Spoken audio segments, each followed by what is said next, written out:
yang sangat mengerti isi hati kami. Hadirlah di tengah kami Tuhan, itu cukup bagi kami. Kehadiran-Mu akan memulihkan kami, memberkati kami, menyembuhkan kami, dan mengurapi kami. Terima kasih kami telah menyapa Engkau dengan puji-pujian. Saatnya Tuhan Engkau menyapa kami dengan kebenaran firman-Mu. Berfirmanlah dengan jelas dan tegas kepada kami supaya kami tahu apa yang harus kami perbuat, kehidupan kami sebagai umat Tuhan. Dan berdoa untuk teman-teman lain yang akan bergabung juga bersama-sama dengan kami. Kami berdoa supaya Tuhan memberkati mereka dalam usaha mereka bergabung bersama dengan kami, baik signal, baik perangkat mereka, juga data yang diperlukan. Kami berdoa Tuhan, Engkau memberikan kemudahan-kemudahan kepada mereka, sehingga kami boleh segera berkumpul menikmati hadirat Tuhan. Kami akan membaca, merenungkan firman-Mu. Engkau hadir di tengah kami. Terpuji nama-Mu, dalam nama Yesus kami berdoa. Amin. Saya akan membawakan satu firman Tuhan dalam 1 Raja-Raja 19 ayat 1 sampai seterusnya. Ketika Ahab memberitahukan kepada Isabel segala yang dilakukan Elia dan perihal Elia membunuh semua nabi-nabi itu dengan pedang, maka Isabel menyuruh seorang suruhan mengatakan kepada Elia, beginilah kiranya para Allah menghukum aku. Bahkan lebih lagi daripada itu, jika besok kira-kira waktu ini aku tidak membuat nyawamu sama seperti nyawa salah seorang dari mereka itu, maka takutlah ia, lalu bangkit dan pergi menyelamatkan nyawanya. Dan setelah sampai ke Berseba yang termasuk wilayah Yehuda, ia meninggalkan bujangnya di sana. Tetapi ia sendiri masuk ke padang gurun sehari perjalanan jauhnya, lalu duduk di bawah sebuah pohon arar. Kemudian ia ingin mati, katanya, cukuplah itu sekarang. Cukuplah itu sekarang ya Tuhan, ambillah nyawaku, sebab aku ini tidak lebih baik daripada nenek moyangku. Sesudah itu ia berbaring dan tidur di bawah pohon arar itu. Tapi tiba-tiba seorang malaikat menyentuh dia serta berkata kepadanya, bangunlah, makanlah. Ketika ia melihat sekitarnya, maka pada sebelah kepalanya ada roti bakar dan sebuah kendi berisi air. Lalu ia makan dan minum, kemudian berbaring pula. Tapi malaikat Tuhan datang untuk kedua kalinya dan menyentuh dia serta berkata, bangunlah, makanlah. Sebab kalau tidak, perjalananmu nanti terlalu jauh bagimu. Maka bangunlah ia, lalu makan dan minum, dan oleh kekuatan makanan itu ia berjalan 40 hari, 40 malam lamanya, sampai ke gunung Allah, yakni gunung Horeb. Di sana masuklah ia dalam sebuah gua dan bermalam di situ. Maka firman Tuhan datang kepadanya, demikian. Apakah kerjamu di sini, hai Elia? Jawabnya, aku bekerja segiat-giatnya bagi Tuhan Allah semesta alam, karena orang Israel meninggalkan perjanjianmu, meruntuhkan mesbah-mesbahmu, dan membunuh nabi-nabimu dengan pedang. Hanya aku seorang dirilah yang masih hidup, dan mereka ingin mencabut nyawaku. Lalu firman-Nya keluarlah dan berdirilah di atas gunung itu di hadapan Tuhan. Maka Tuhan lalu angin besar dan kuat yang membelah gunung dan memecahkan bukit-bukit batu mendahului Tuhan. Tapi tidak ada Tuhan di dalam angin itu. Dan sudah itu angin itu datanglah gempa. Tetapi tidak ada Tuhan dalam gempa itu. Dan sesudah gempa itu datanglah api. Tapi tidak ada Tuhan dalam api itu. Dan sudah api itu datanglah bunyi angin sepoi-sepoi basah.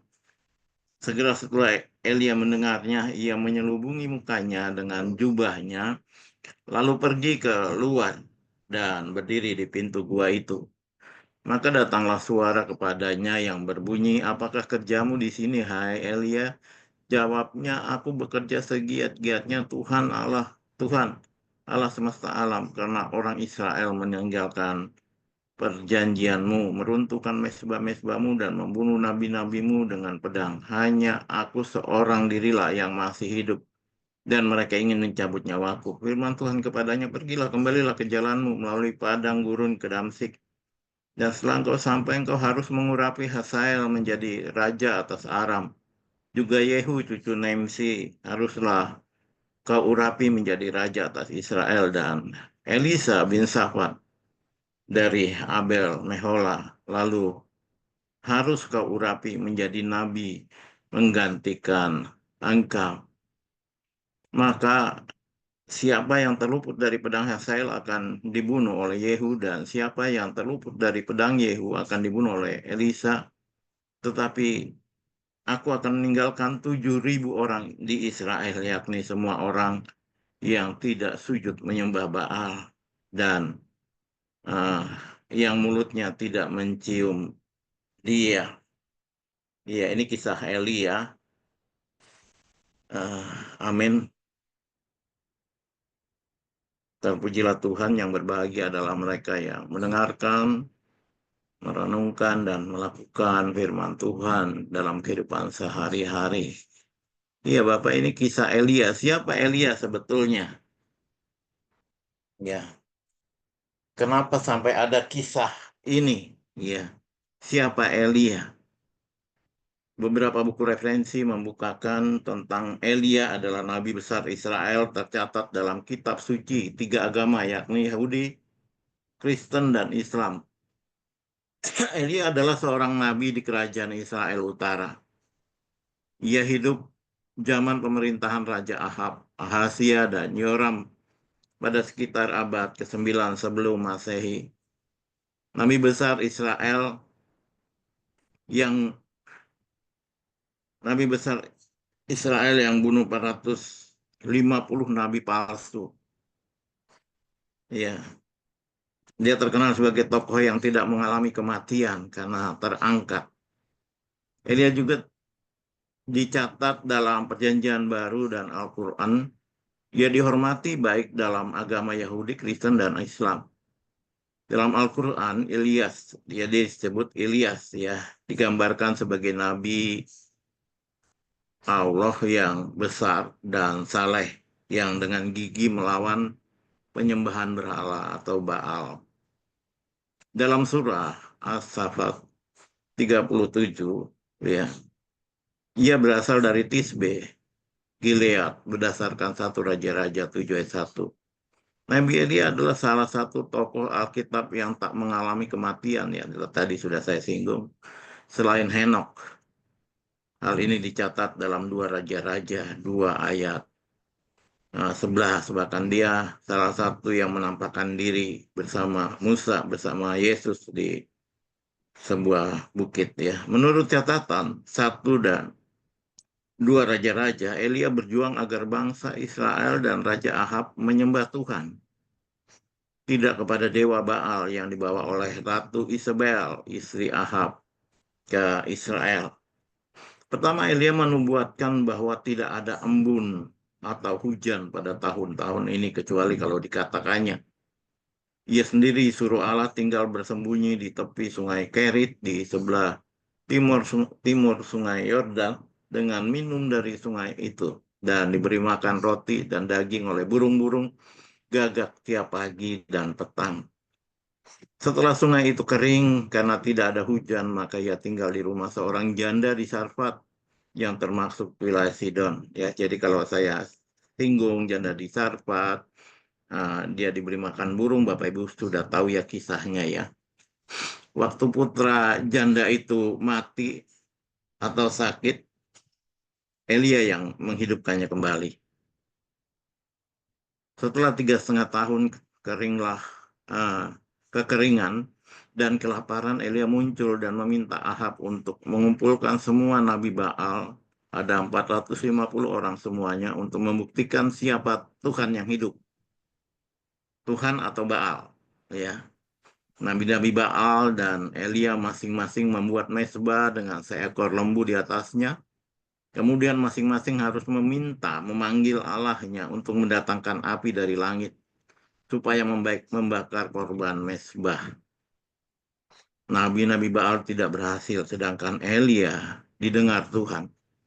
Dan Tuhan mengirimkan api dari langit untuk membakar habis korban mezbah. Setelah rakyat melihat itu, mereka mengaku Tuhan, Yahweh adalah Allah. Lalu menangkapi semua nabi-nabi Baal. Dan Elia membunuh mereka semua di sungai Kison.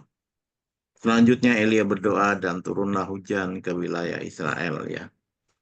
Karena diancam, nah ini baru mau masuk ceritanya. Karena diancam hendak dibunuh oleh Isabel untuk membalas dendam kematian nabi-nabi Baal, Elia lari ke padang gurun dan akhirnya bersembunyi di sebuah gua di Gunung Horeb. Elia stres, Bapak Ibu.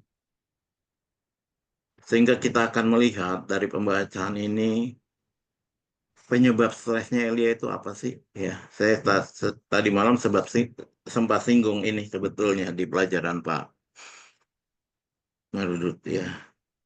Ketika Ahab memberitahukan kepada Isabel, ini sama-sama orang yang tidak takut akan Tuhan ya. Yang dilakukan Elia, perihal Elia membunuh semua nabi itu dengan pedang, maka Isabel menyuruh seorang suruhan. Ini ayat 2 mengatakan kepada Elia, beginilah, kiranya para Allah menghukum aku, bahkan lebih lagi daripada itu. Jika besok, kira-kira pada hari ini, aku tidak membuat nyawamu sama seperti nyawa salah seorang dari mereka itu. Bapak Ibu, kalau Bapak Ibu memiliki pengalaman seperti Elia tadi, bahkan, nah, akhir hidupnya dia sampai tidak melalui kematian, ya. Kira-kira Bapak Ibu punya iman seperti apa? Ya. Sehingga kalau kita lihat ini sikapnya Elia ini sangat lebay, ya. Dia punya banyak pengalaman dengan Tuhan, tapi ketika Isabel mengancamnya, dia mengalami stres. Padahal dia baru membunuh sekian banyaknya apa Nabi Baal. Demikian perkasanya dia, ya.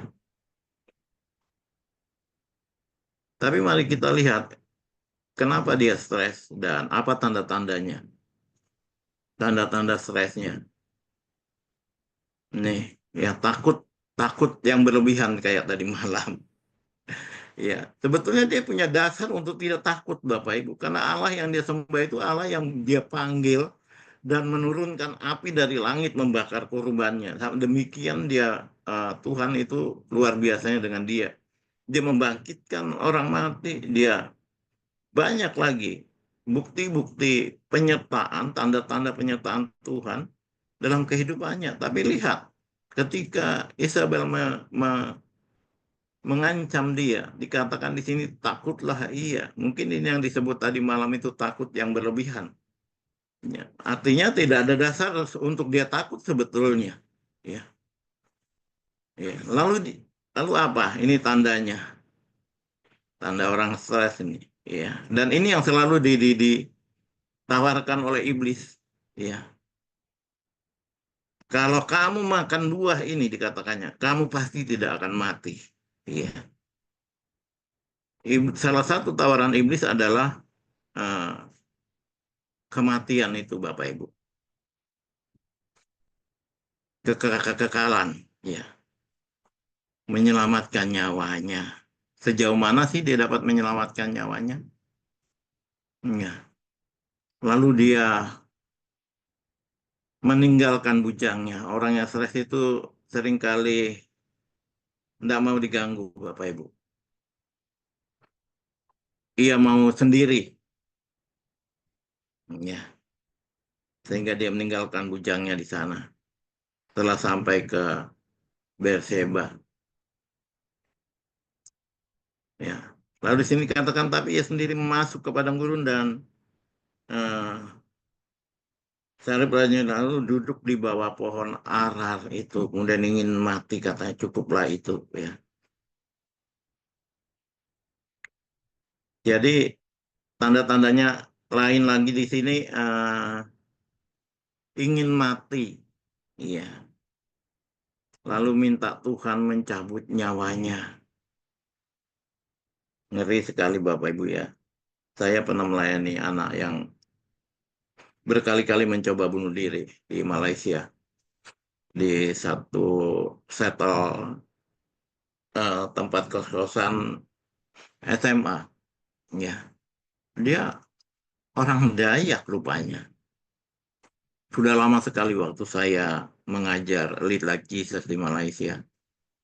Bukan Lead Like Jesus, Just Planting Training. Ya, dia tanda-tandanya anak ini dia dia kalau dia tidak ingin mengakhiri hidupnya, dia jadi masalah. Ya, suka bikin orang kelahi sama dia. Sehingga waktu itu saya dipanggil. Ya, dia memang latar belakangnya cukup kasihan. Ya, dia mengalami pelecehan seksual dari orang-orang dekatnya. Ya, dari papa, kakaknya. Ya, ya.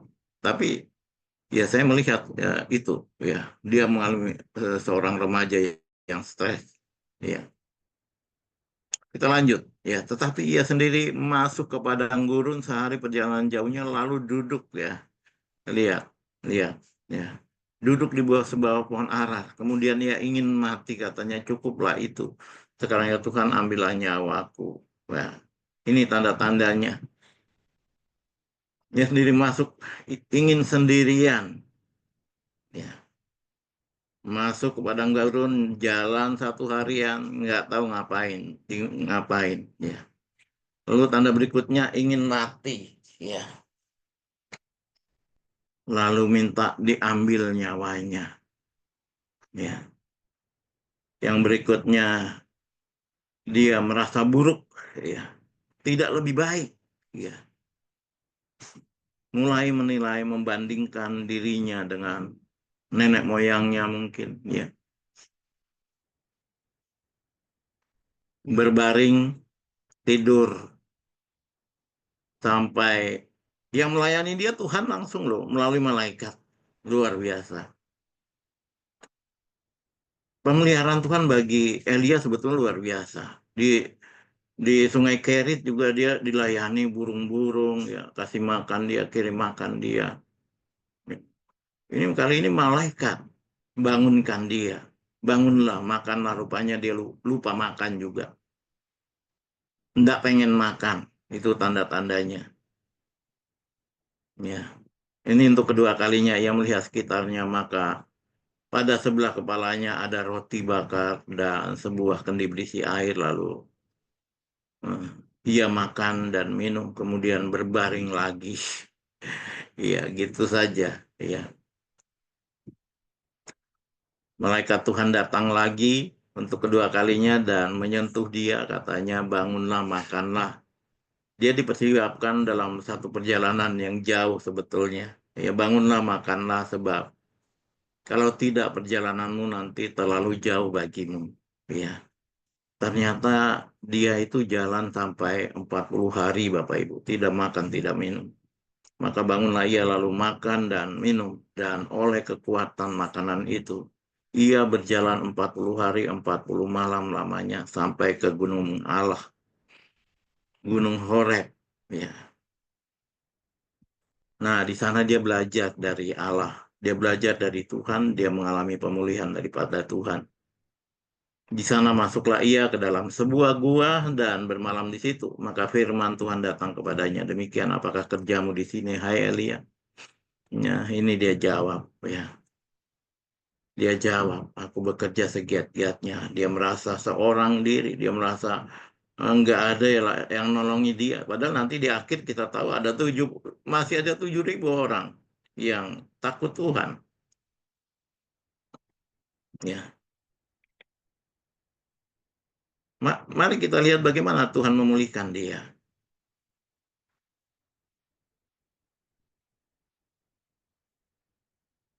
Di goa itu dia disuruh Tuhan keluarlah, ya. Nah, ini penting sekali ini. Harus ada firman Tuhan datang kepada kita. Ya, pemulihan firman Tuhan dan kita harus terbuka terhadap firman-Nya. Dia disuruh keluar dan berdiri di gunung itu, ya, di atas gunung itu di hadapan Tuhan. Dan Tuhan memperlihatkan beberapa penampakan bagi dia. Pertama, ada angin yang besar dan kuat, membelah gunung-gunung dan memecahkan bukit-bukit batu mendahului Tuhan.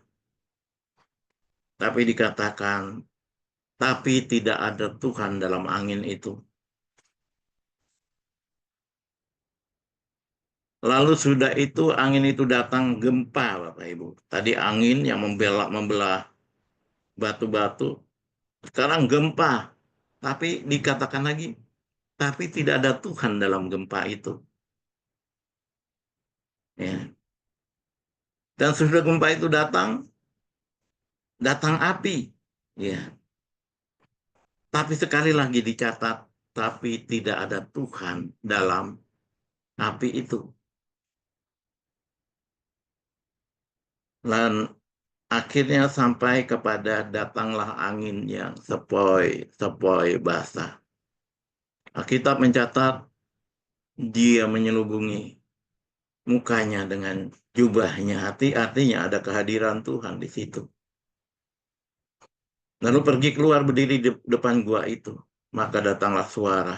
Apa kerjamu di sini? Dievaluasi lagi. Ngapain kamu di sini? Itu maksudnya Tuhan. Ya, itu maksudnya Tuhan. Ngapain kamu di sini? Sampai 40 hari dari kotanya jalan ke sana. Ngapain? Mau sendirian, tidur, segala macam. Masih ada pelayanan Tuhan yang luar biasa tuh, yang belum diselesaikannya. Masalah Isabel itu masalah Tuhan. Akhirnya kita baca Isabel itu hanya mati digigit sama anjing, dimakan anjing. Ya, caranya Tuhan bekerja tidak selalu berdasarkan konsep kita, Bapak Ibu. Konsep kita ya seperti angin besar tadi itu ya, api gitu. Kadang Tuhan itu biasa saja. Banyak orang yang mengkonsepkan Tuhan salah dalam kehidupannya. Dia pikir minum obat sembuh itu bukan Tuhan. Iya, itu dia sendiri atau karena dokter. Itu karena Tuhan, Bapak Ibu. Jangan dianggap Bapak Ibu bangun pagi ini sehat. Itu karena kebiasaan. Karena kebiasaan ya biasalah bangun pagi sehat, kuat. Saya mau katakan pagi ini banyak orang tidak bangun. Ya, bukan berarti mereka lebih buruk dari kita, tidak juga. Maksud saya, kita harus diberi kemampuan oleh Tuhan untuk melihat sekecil apapun mujizat itu dalam kehidupan kita. Jangan mengkonsepkan Tuhan dengan yang dahsyat-dahsyat. Hati-hati. Pada akhir zaman dikatakan ada banyak Mesias palsu, nabi-nabi palsu yang juga membuat seolah-olah ada mujizat. Kita para pengejar mujizat, hati-hati dengan konsep ini. Lalu ini dikatakan, dia cerita dia kasih tahu ya situasinya. Ya. Lalu Tuhan kasih tugas kepada dia, firman-Nya kepadanya, pergilah, kembalilah ke jalanmu. Kembali ke jalan yang benar. Ya. Kembali ke daerahmu sana. Ya. Masih ada tugas, ngapain? Katakan. Di sini dikatakan kau harus mengurapi Hazael. Ya. Juga siapkan Elisa menjadi penggantimu. Ya. Mengurapi nabi-nabi yang menggantikan engkau. Ya. Luar biasa tugas Tuhan kepada Isabel. Dia tidak akan dapat tugas itu kalau dia tidak dipulihkan. Begitu pentingnya pemulihan, Bapak Ibu. Ya tentu tentu panjang. Nanti lebih baik panjang di diskusi aja. Ya. Tapi Tuhan ingin menyadarkan si Elia ini, ya, dalam mengkonsepkan Tuhan, nggak usah yang muluk-muluk, yang dahsyat-dahsyat. Kadang Tuhan kerja biasa saja. Ya, saya lebih suka kesehatan ilahi daripada kesembuhan ilahi, Bapak Ibu. Terus terang, ya. Kesehatan ilahi itu banyak orang pikir kesehatan itu bukan ilahi. Iya, yang ilahi itu kesembuhan. Ya, saya suka kesehatan ilahi daripada kesembuhan ilahi karena kesehatan ilahi tidak perlu kesembuhan. Ya, tapi kalau kesembuhan perlu sakit dulu. Jadi mari kita melihat, Bapak Ibu, ah, ada 10 orang kusta datang kepada Yesus. Apakah disembuhkan semua mereka? Disembuhkan semua, tapi mengapa yang datang hanya satu? Ya.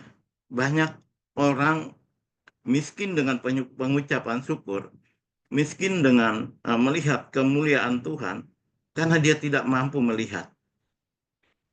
Ya, tidak mampu melihat bahwa ini mujizat Tuhan, ini perbuatan Tuhan yang besar. Oh, kalau mujizat Tuhan itu kalau pakai media macam-macam lah, jatuh-jatuh. Nah, itu baru Tuhan itu. Wah, gitu ya. Saya tidak begitu. Mungkin orang berdiri saja di tempat duduknya, pegang dadanya, sembuh kalau dia percaya dengan iman. Enggak harus geblak-geblak, enggak. Ya. Saya tidak anti, maaf, saya tidak anti dengan yang begitu, tidak. Ya, tapi mari kita melihat perbuatan Tuhan itu tidak dalam konsep kita, tapi terserah Tuhan dong. Isabel tidak harus Tuhan datangkan api dari langit, dia mati dimakan anjing kok. Ya. Begitu sederhananya Tuhan bekerja dengan angin yang sepoi-sepoi, bukan dengan kedahsyatan angin yang membelah bumi, bukan. Ya, kemampuan kita melihat kasih Tuhan itu adalah yang paling penting, Bapak Ibu. Saya sering kasih ilustrasi ini ada 3 orang menyeberang di jalan, 3 orang, dan ada mobil yang lewat. Singkat cerita 3 orang itu selamat, ya, karena mereka hampir tertabrak mobil. Yang satu bilang luar biasa. Untung tadi saya cepat lompat, ya, sehingga saya terhindar dari mobil. Yang satu bilang, wih, luar biasa itu supirnya, ya. Tapi yang terakhir bilang, Tuhan luar biasa. Kalau bukan Tuhan, tadi saya sudah ketabrak tuh katanya. Bapak Ibu, lihat, 3 kepala, 6 mata, melihat kejadian yang sama, tapi memiliki respon yang berbeda. Nah, mari kita melihat Tuhan yang benar sehingga kita tidak stres kayak Elia. Ya.